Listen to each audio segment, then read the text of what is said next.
Thursday on an all-new Dr. Phil. From beauty queen to a daily dose of this. If you're happy and you know it, shake your meds. Tamara's really addicted to Adderall. Adderall and the music and my inner monster. Woo! She's all over the place. I was so lonely I started making love to the furniture around the house. Tamara's always sending me all these wacky texts. Electric boots, flow, the bleedy lamb, no avocado on the iPad. She's gonna get herself in big heap of trouble. Can she come down from her high? Does that look manic to you? I like mania. It's way better than depression. You're a drug addict in a way that is risking your life. Today's going to be a changing day in your life. You've never had anybody working harder to bring you to the threshold of change than right now. Well, you're getting ready to meet Tamara, who went from being a beauty queen competing in the Miss America pageant to having a very successful career as an anchor woman on the local news here in Los Angeles. Well, Tamara's husband, Steve, says the former Miss Arkansas and respected newswoman started exhibiting strange behavior 4 years ago. How you doing, baby? Mama's here. You know what I'm saying? I scare myself. You gotta get while the getting's good, baby. I'm trying to give birth to my adventurous side. I kind of like my inner monster. It's kind of good. So why is Tamara dancing in a tutu in the middle of the night and using a puppet? Well, Steve says he believes that his wife's behavior is a direct result of a dangerous, dangerous dependency on Adderall. Adderall and the music and my inner monster. Woo! That's the chemical equation right there. Tamara's really addicted to Adderall. She's gonna get herself in big heap of trouble. When Tamara is using Adderall, she's kind of like on a spaceship. I mean, just way off the planet. I was so lonely I started making love to the furniture around the house. I was making love to the shower door. I was like, ooh, shower door. She's all over the place. I scare myself because it's so shameful. Oh, I can't take it. She's bouncing off the walls. And I gotta run in here and get these heels on. She'll stay up all night dancing and singing, jumping around in heels. She doesn't sleep. I'm trying to give birth to my adventurous side. Tamara rambles when she's on this drug. I'm gonna have a new chemical formula for some new lip gloss. It's called Smackered Up. She overanalyzes everything. She's always trying to figure out Avogadro's number and Einstein's philosophies. Why is the car red? Just a diatribe of completely meaningless talk.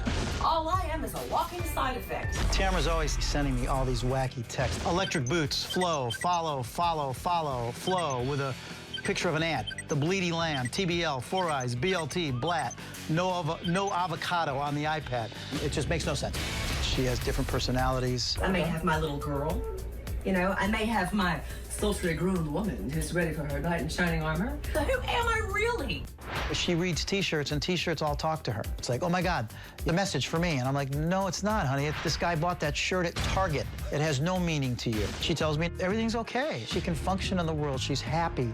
Like, how you doing, baby? Mama's here. You know what I'm saying? But in reality, this drug will eventually kill her, or she will be committed to a psych ward. He seems to worry a little bit too much about everything, I think.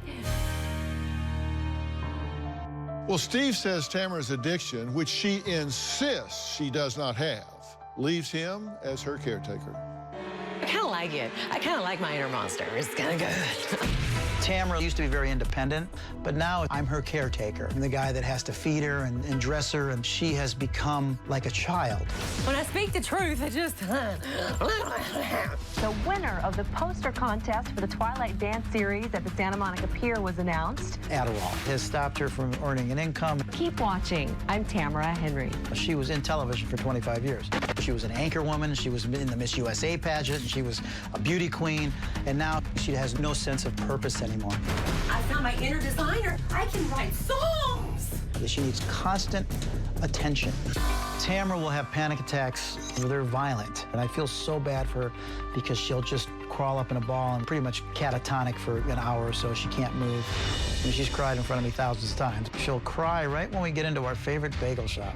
And people think I'm beating her. It's like I'm this really bad husband, and it's nothing like that. It's just she has these panic attacks and she'll cry. I've been able to do things I could never do. I'm sorry, it doesn't look pretty on the outside. Tamara's Adderall addiction wasn't part of the deal that I I struck when we got married. I have hope. Dr. Phil could actually snap her out of this. Well, Steve, you got to feel like this is just 24/7, right? It's gotten pretty intolerable. Despite your best efforts, you cannot convince her that she has an addiction, that she has a problem here. She uses a euphemism. I'm not addicted. I'm reliant on my medicine. Okay. Is how she turns it, yeah. Because the way she talks about it as though, and I've listened to every piece of tape, read every word that she's talked about. She talks about it as though it's unlocking her mind and letting everything expand, everything come out that has been tamped down. She sees this actually as a positive. I'm sure she does. Yeah. Now, she sends you rambling text messages, too. I stopped reading them when your people ask me to read them. I don't read them anymore. I haven't read them in years. Because they don't make sense, right? They make no sense. They make sense to her, but they'll make do they, when she goes back to him, if you say, what the hell are you talking about here? Yeah, there's some sort of, there'd be a connection of some sort. I mean, she's not, she's not stupid. Tamara is a genius, is the problem. But she'll connect them up some way. Yeah, she'll way. Connect them somehow, yeah. Because here's an example, like text number 1, she says, fear and panic and symbolic death for right-sizing to end the isolation in exchange for everything. Easy for you to say, yeah. Yeah. What comes after bleed and scream? Blood, scream, and symbolic death is quick and painless. Long suffering?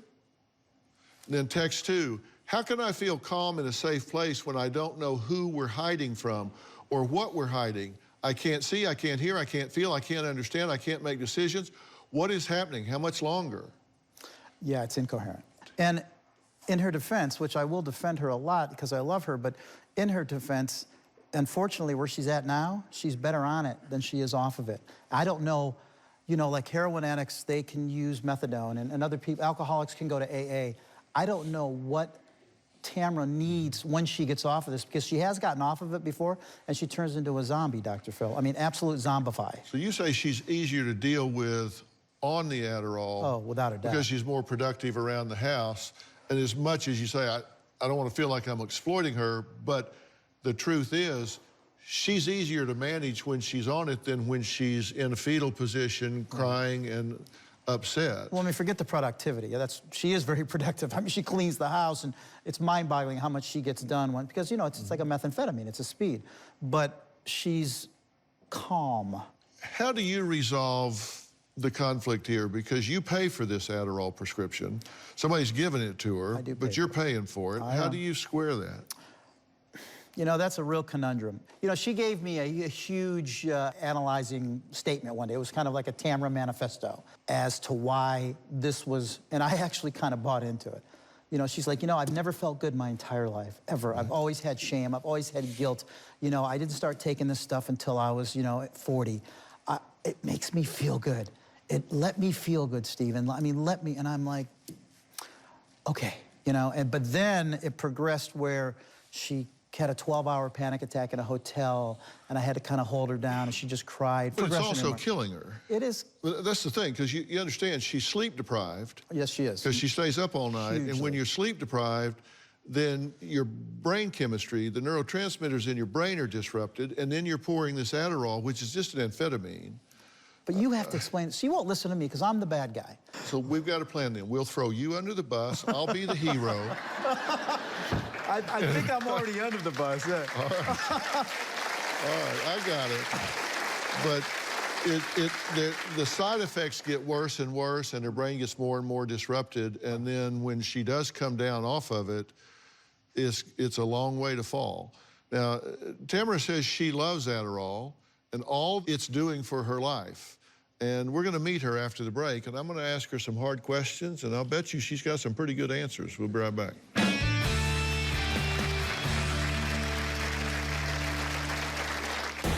been waiting for somebody to say, put your heels on, baby. If you're happy and you know it, shake your meds. When I take my Adderall, it's almost like I have a magic wand. I just walk in the room and and it's just clean. I just don't understand why I should stop taking it. Monday. Monday on an all-new Dr. Phil. 2 international men proposed online. And she said yes to both. Why somebody halfway around the world? Someone local, they always looked at my size. I am fat, okay? You think geography is going to solve that? What we discover There's more to this story. about her online lovers. What the hell? Liar, liar, pants on fire. That's Monday on an all-new Dr. Phil.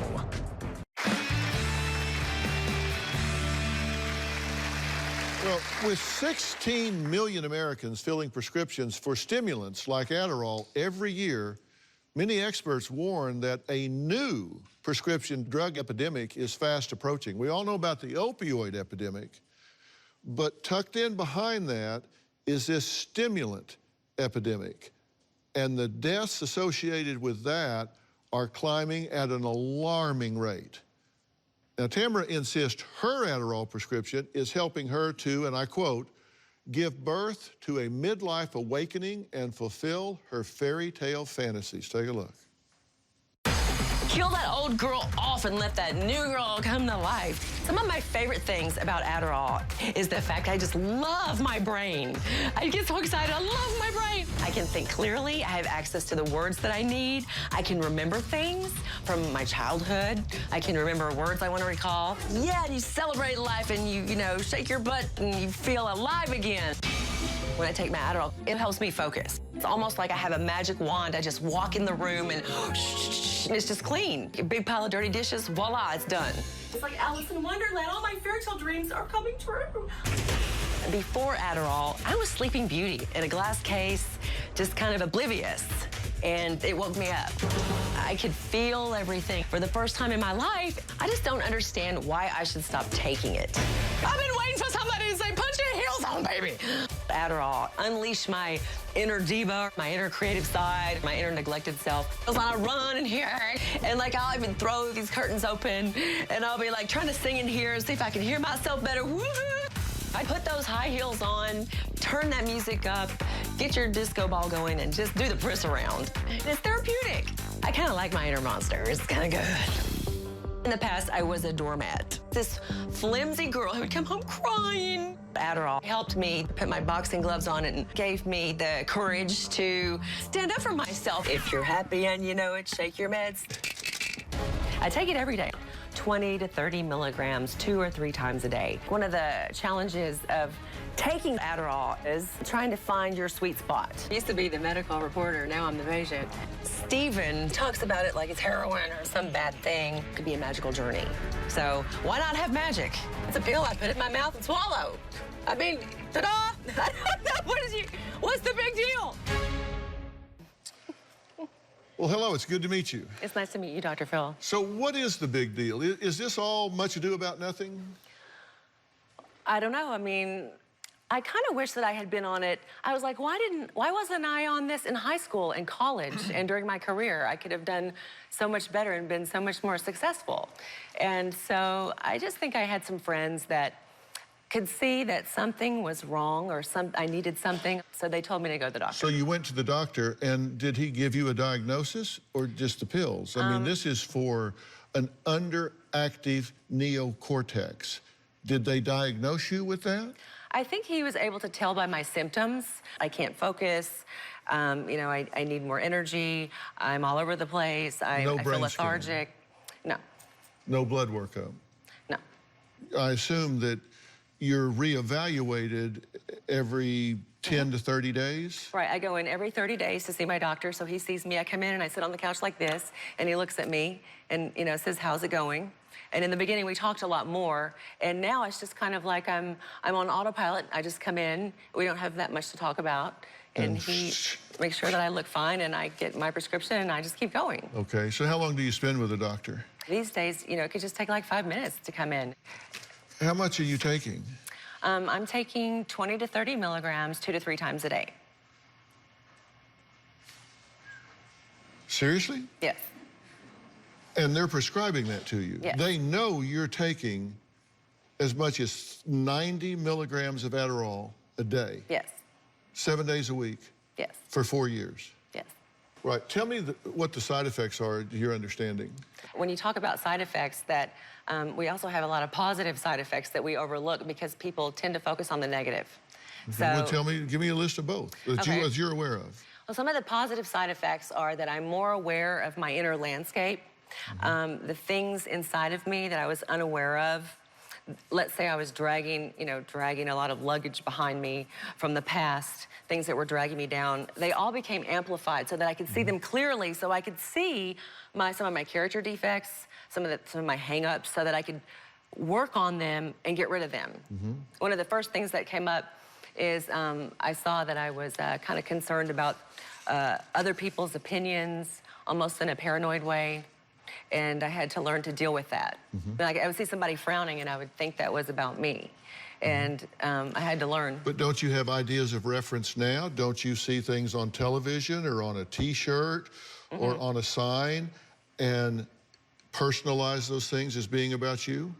I do. I feel like, because I'm a very spiritual person. Does that seem normal to you, that you see a T-shirt or a sign and think that that is a message specifically for you? Well, in the past, I never noticed much of anything. I never noticed any signs. I never noticed any T-shirts. I never noticed, I was a walking zombie. I never saw anything. And then all of a sudden, I was tuning into everything. And I began to see, like, but now answer patterns my and question. beauty and things like Now that. answer my question. Okay. Do you think it's unusual that you see a T-shirt with a saying on it and believe that that is specifically aimed at you? Well, I kind of believe that everything in life is a Rorschach test. Whenever you see something, it's not about the thing that you're seeing. What you're seeing is your own perception of the world reflected back to you. But there's a T-shirt that was made in Minnesota 5 years ago, and some guy's wearing it on the beach, and you decide that that message is for you specifically. Does that seem rational? Inside of me is everything. And so when I see something, I resonate with it. Some things more so than others. You know, that T-shirt doesn't really resonate with me. This one does. That one's speaking my message. I don't understand what you're asking me. I think you do. All right, we're going to take a break. Next, Tamara says she has a puppet that is not only part of her therapy, but also helps her reach out to the heathens and hellcats on Venice Beach. We're going to take a look at that after the break, and I'm going to have her look at some of the videotape that we've shot in her condo and let her comment on that. We'll be right back.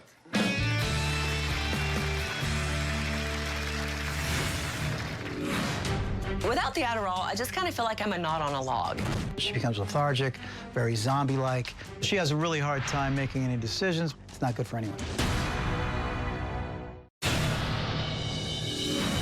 Happy Sunday. I found this puppet at a garage sale. Curtains for you right now, girl. I think that it's a perfect little bit of dialogue between multiple parts of myself. Her name is Henrietta Horton. I'm the one who can bitch and complain. My puppet represents the side of me that gets to do all the pouting and complaining. I started my own little show out on the beach in Venice, and it's every Sunday morning I go out there, and it's like Sunday school for Saturday night sinners and Sunday morning grinners, because heathens and hellcats need to go to church too. You gotta get while the getting's good, baby. Well, Tamara says she had no idea that being prescribed Adderall would lead to what she calls a magical journey of creativity and awakening. I kind of feel like that in the beginning, before I started taking Adderall, I was out there and I was talking to people, and when I started to take the Adderall, it was more of an inner journey. And for the first time in my life, I was able to cry. My entire life, I couldn't feel anything physically, I couldn't feel anything emotionally. I was locked down, I had blocks and chains. You know, the Bible Belt was just squeezing me too tight. I went through some therapy where everyone else was crying and boohooing in their tissues, and I'm like, why am I not crying? I think I was too trapped in my head. Sure. There was something about it that opened my emotions. How much are you sleeping? I'm sleeping pretty much regularly, unless I'm, if I choose to stay up late, and I know that Stephen gets mad at me for staying up late, and I want to go to bed at midnight, but sometimes my creative genius can come out late at night. Staying up late is one thing. 6:32 in the morning is another thing. I mean, that's not late. I mean, that's into the next day. Right, but I don't know, I've heard stories about, muses and, people who are artists, and I know that everyone should be so regimented and be a 9-to-5 person and get 8 hours of sleep every night, and I think sleep's important. Yeah, well, let me tell you something. When you started taking Adderall, you didn't reinvent brain chemistry. That is what it is, and I'm watching you here. I mean, take a look at this. I mean, that's fun. Looks like you're having fun. Right. How do you interpret what you're looking at here? I think that, I had, my mom died, and she sent 13 boxes of my stuff from my childhood, and there's my toe shoes. And I got up and I put those on, and I was able to get up on my toes. And there's me cleaning the house. I love Manic Mondays. I get up and I put on the music, and I clean the house, and I get it done.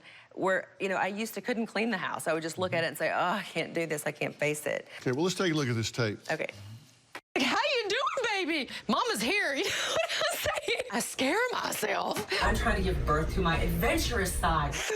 Oh, I can't take it. How does that look to you? It's not as bad as I thought it was gonna look. I'm having fun. I used to be a buttoned-up business person, and I had completely forgotten about my inner monster. Does that look manic to you? It doesn't look so manic to me, but I think that I like mania. It's way better than depression. If those are the only two choices, then okay. But the truth is, you're sleep deprived, right? You say it's boring. Sleep's boring. How do you know you're asleep? No, I think it is important to get good sleep, because then I can function better. And Does she get good sleep? No, she does not. How many hours does she sleep? Well, like when she goes to bed, here's the problem. When she goes to bed at 6:30, 7 o'clock in the morning, she'll come to bed and she'll get up at 10:30, 3 hours. Now, that's not every day, but it's progressively gotten worse. Yeah. If you're staying up and going to bed at 6:30 in the morning and sleeping for 3 hours, then your brain is altered, and then you're pouring a way overdose of Adderall on top of your brain. You're getting high on speed and running around your house like a chicken with a head cut off. anytime you get something new in your life, at first you're gonna be like, wow, this is great. You've been doing this for 4 years. You're running from something.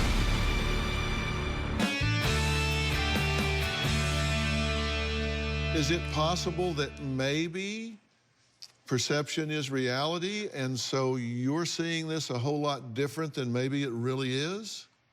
I understand that, and I understand... Would answer my question. I didn't ask you if you understood it. Yeah. I asked you if that's possible, that that's what's happening with you. I think it's possible. I mean, I want to look at everything, and I want to make sure that, that I get into my stride with this, and if I can't, then maybe I should stop taking it. But why do you have such a poor image of yourself? I don't know. I guess maybe because I feel like I have a lot of self-scrutiny, and I feel scrutinized by others or judged by others. And so it's kind of like, I think that, you know, at first I'm gonna be all over the place, but eventually I'm gonna find a good stride and a good frequency, and it's gonna kind of balance out. Okay, but my question is, what do you know about yourself that I don't know, that Steve doesn't know? What do you know about yourself that is so bad that you believe you can't function without these drugs? Well, in the past, I was drinking 2 pots of coffee a day to try to get to that place.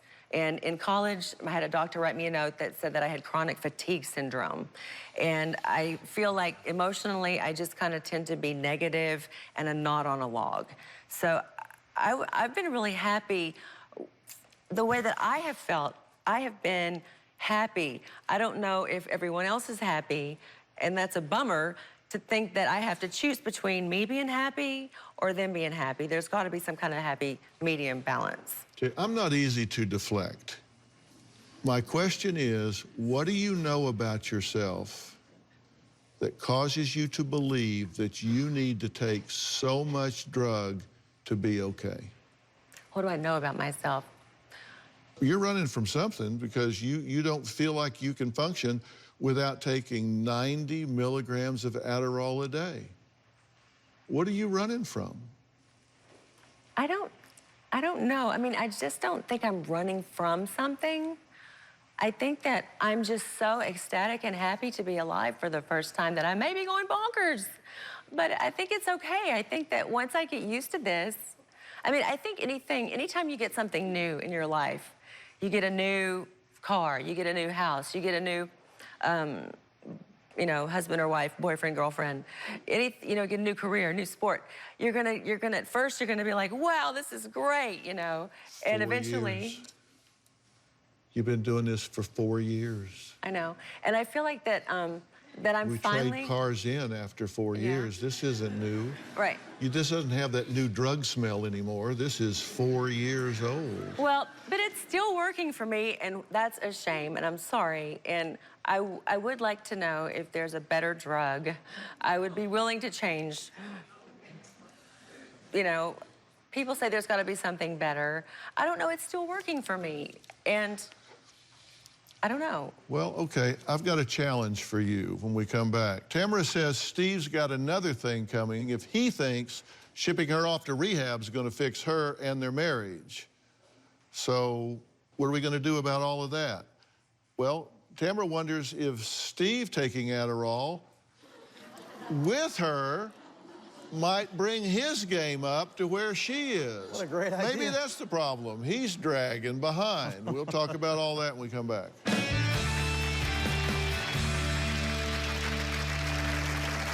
She's going through hell. And her husband's standing over her, judging her every step of the way. We're more like roommates right now. He's constantly on me like I'm a bad kid doing something wrong. I fell in love with this power player. I want her back. Maybe he's the one that needs a little Adderall. We had a really horrible incident a few weeks back. I come in from a long day at work, and my wife is drunk at the computer. She was just singing and having a good time. Tamara's mixing Adderall with whiskey. I'm like, I can't think of a more lethal combination. She did it 3 days in a row. I'm not afraid of what's going to happen. I know what's going to happen. This is going to kill her. Now, Tamara admits that Adderall has created issues in her and Steve's marriage, but she says the real problem it's not the pills, it's Steve judging and shaming the new her.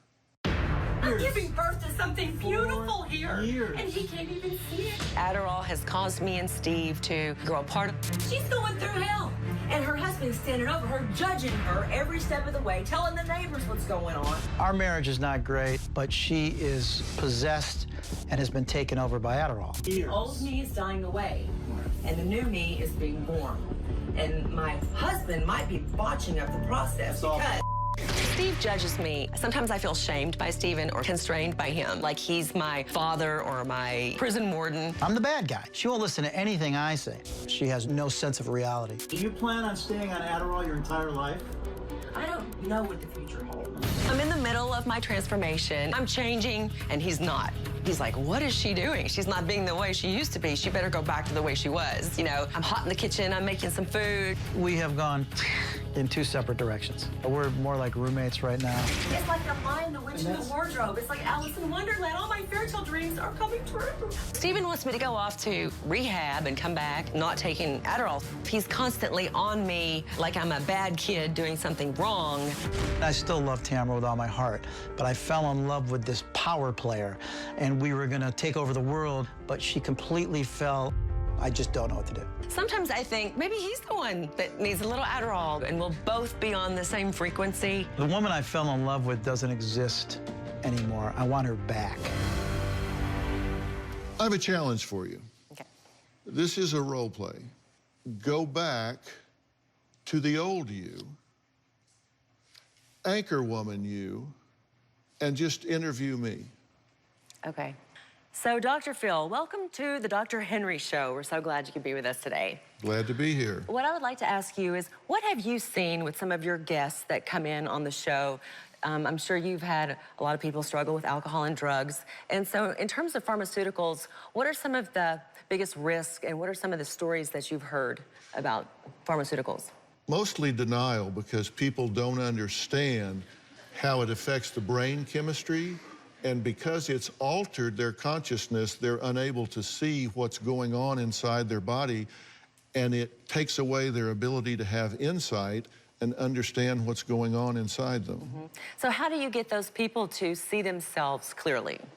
Well, at some point, they have to trust people that care about them and understand that those people are going to be kind of their touchstone. They're going to be the ones that say, you know what? You may not be able to see this, but you're going to have to trust that I love you and I do, and believe in yourself enough to know that there's another way to get what you want rather than chemically. And what are some of those ways that your guests have found? Well, I think they find it by deciding what the obstacles are within themselves that are draining their life energy, what it is that's keeping them from being everything that they believe they are on the drugs that they can really be. Maybe it's unresolved trauma in their life. Maybe it's a lack of confidence because they have had failure experiences. Maybe it's the fear of being judged by others, and so they just don't feel the ability to go out and do everything they want to do. And when they get the confidence, it's always because they've changed their internal dialogue. They've changed what they're saying to themselves and about the world. And once you wipe all of those things away and their authentic self is able to come out and blossom, then they don't need the drugs. I like that when you talk about the authentic self, because I think that's what I'm trying to do, is give birth to my authentic self. And it's so hard to do and to anchor that in when you have a lot of people in your life who care about you and who are worried about you. Well, you've had me as a guest here. What do you want your viewers to take away from my being here today? Well, I just want them to, I mean, you have the #1 show, the #1 talk show, just to be here, be part of it. That's really amazing. And you did this without Adderall. Yeah. Right? Jesus. Yeah. Yay, natural. Where's Dr. Phil? Hi. And look at everything in your life you did without Adderall. Right, you're right. Look at everything in your life you did without Adderall. All the achievements, all the accomplishments, all the accolades, all the competition, everything you achieved without ever taking that damn pill. Right. You are so smart, Dr. Phil. Thank you so much for saying that. You hit the nail on the head. I love that. We'll be right back.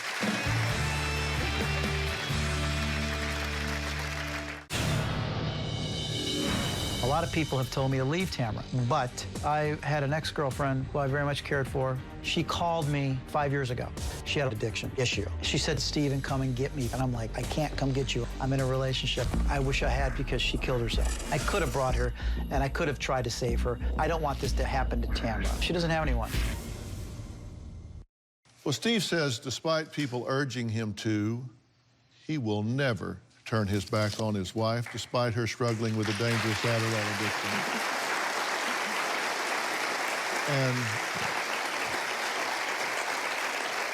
And he shouldn't, and I'll tell you why.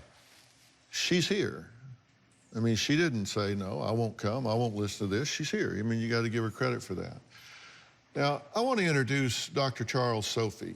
He's sitting here in the audience. Now, Dr. Sophie is a board-certified psychiatrist in 3 clinical specialties, actually, and he's the medical director of the Department in Child and Family Services for Los Angeles.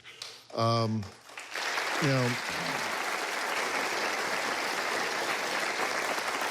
Dr. Sophie, she's taking 90 milligrams of Adderall a day, never having had a brain workup to determine if the prefrontal cortex is, in fact, underactive. What do you think about the levels of Adderall that she's taking? Well, I mean, the top dose for an adult is about 40 milligrams a day. So you're on 90.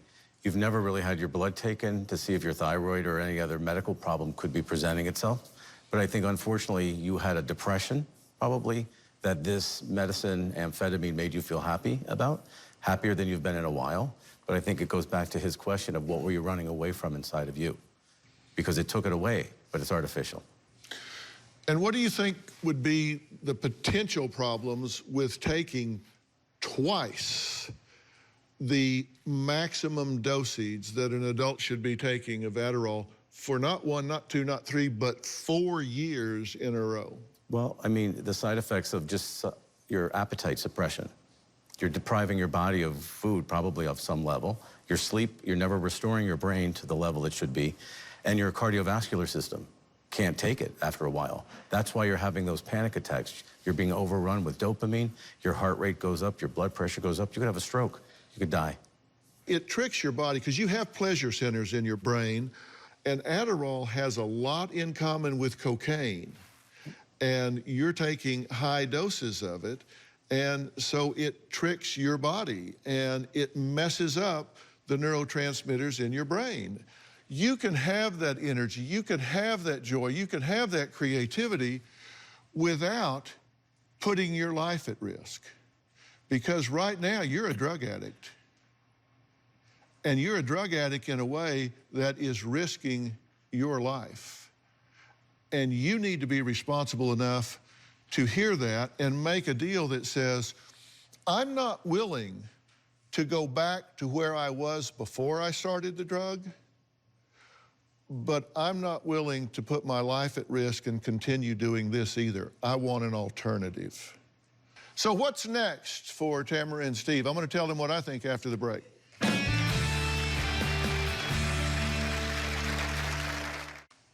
You, biochemically, are addicted to Adderall. Do you believe that?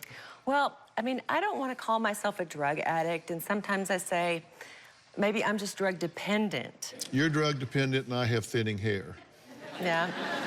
Okay? Let's not get into semantics. You have an issue with Adderall. Fair? Yes. I mean, does that mean everybody that takes it is that way? Everybody that's taken 90 milligrams a day for 4 years, you're damn right. When he wants me to stop taking it, it kind of feels like he's trying to take away my newfound magic. You know, this is the new me, and you don't like it, and it's almost like he wants to do away with that girl, and it's kind of scary. My goal is not to get you off of this drug. My goal is to get you to a well-adjusted, drug-free place where you're happy and free and energized in your life, where you're experiencing everything you are now, but without the drug. Would you work with us to do that? Yes, I will. Okay? Yeah. And Dr. Sophie, will you help us do this? 100%. Because we can start with getting some lab work and figuring out where she is brain-wise. If we need to, she can go to PNP in Dallas and get a brain workup and figure things out. And if the easiest thing for you is to go to a dual diagnosis treatment program that's just stunningly beautiful. Dr. Mannion, how are you? Hi, Dr. Phil. This is Dr. Dayna Mannion. She's the Chief Clinical Officer at Aloe House Recovery Centers. They provide a terrific, very customized experience. You understand what we're saying here. The great thing about Aloe House is we're not just a treatment center. We also do use alternative methods to help people to get to their authentic self, which I think you really want to do. In addition to having daily medical doctors on site, we also do things like sound bath and yoga and equine therapy and things that can kind of bring out that inner creativity in you that I think you're wanting to really get in touch with. It's not just rehab. Can I bring my puppet? Yes. You can bring your puppet. Please bring your puppet. Okay. Puppet therapy. There we go.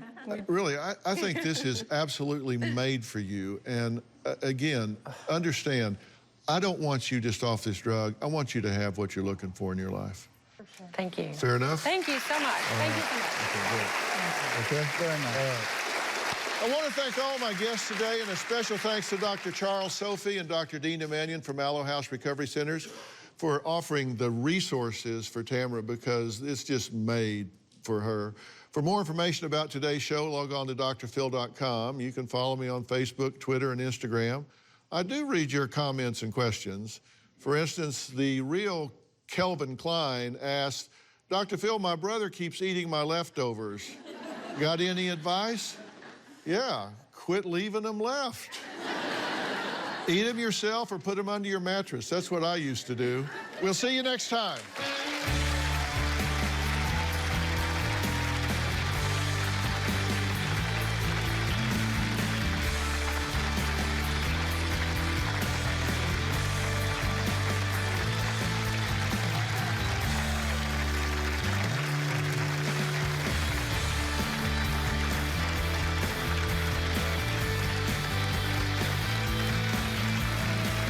Bounce, bounce, all the girlies bounce.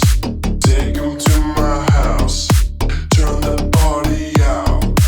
Bounce, bounce, bounce, all the girlies bounce.